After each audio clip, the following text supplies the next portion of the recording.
to activate Khol's credit card account online. So let's get started. First of all you have to do is open your preferred web browser.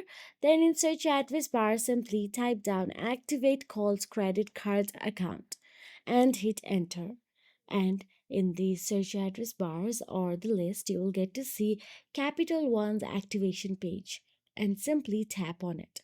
Then you'll be navigated to kohls.capitalone.com.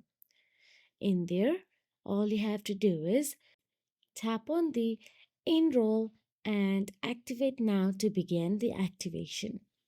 And once you click on it, you will be navigated to the page where they will ask again about the Capital One account. If you are the new user, then you will have to choose set up my account. But if you already have an account, then simply log in by tapping on the sign in button available there.